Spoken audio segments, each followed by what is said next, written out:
महाकुंभ मेला 2025 अपने चरम पर है। लगातार भक्तों का प्रयागराज आना लगा हुआ है। तीनों मुख्य स्नान पर्व बीतने के बावजूद लोगों के महाकुंभ आने का उत्साह कम होने का नाम नहीं ले रहा है। 1 करोड़ से ज्यादा लोग अब भी रोजाना संगम में स्नान कर रहे हैं।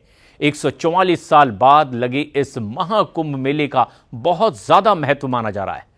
इस वीडियो में हम आपको इस महाकुंभ मेले से संबंधित 10 जरूरी बातें बताएंगे जो इस मेले को बहुत खास बना रही हैं।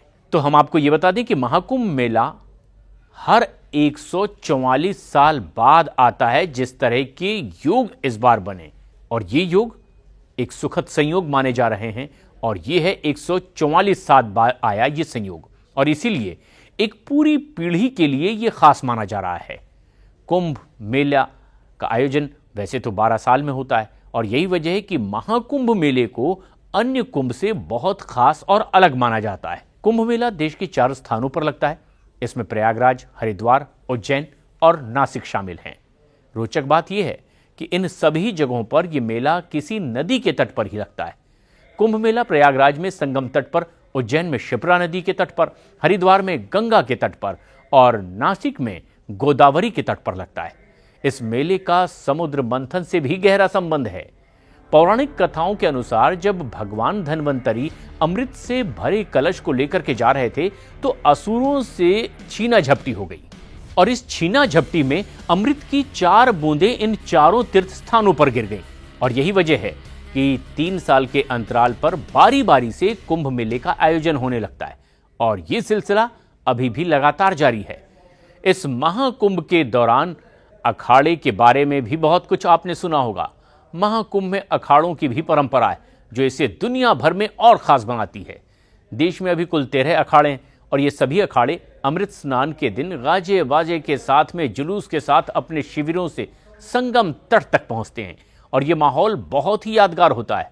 अखाड़े के बारे में कहा जाता है कि शंकराचार्य ने इसकी स्थापना वैदिक सनातन धर्म की रक्षा और प्रचार प्रसार के लिए की थी। महाकुंभ मेले को धार्मिक रूप से सबसे बड़ा आयोजन माना जाता है। एक शहर में इतनी बड़ी संख्या में आज तक किसी धार्मिक कार्यक्रम में लोग कहीं भी कभी भी शामिल नहीं हुए। हालांकि इस मेले को पहले से वैश्विक मान्यता प्राप्त है। साल 2017 में यूनेस्को की मानवता की अमूर्त सांस्कृतिक विरासत की प्रतिनिधि लिस्ट में कुंभ मेले को शामिल किया गया था। आपको यह जानना भी चाहिए कि कुंभ मेले का पहला लिखित प्रमाण चीनी यात्री वेनसोंग की कहानियों में मिलता है।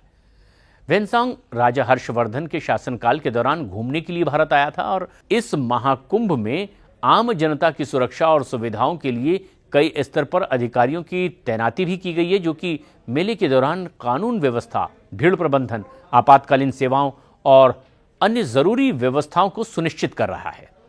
इस बारे में महाकुंभ में लोगों की सुरक्षा को भी ध्यान में रखते हुए सेंट्रल एजेंसियां, पैरामिलिट्री फोर्सेज, एनएसजी के commandos, special task force, anti terror squad की भी तैनाती यहां की गई है। मौनी अमावस्या की भगदड़ की घटना को अगर हम छोड़ दें तो सुरक्षा एजेंसियों की सक्रियता के कारण कोई और बड़ी घटना नहीं हुई। अगर आप भी महाकुंभ जाने का प्लान कर रहे हैं तो गूगल प्ले स्टोर पर मौजूद महाकुंभ के ऑफिशियल ऐप महाकुंभ मेला 2025 के माध्यम से सभी जानकारी आप हासिल कर सकते हैं।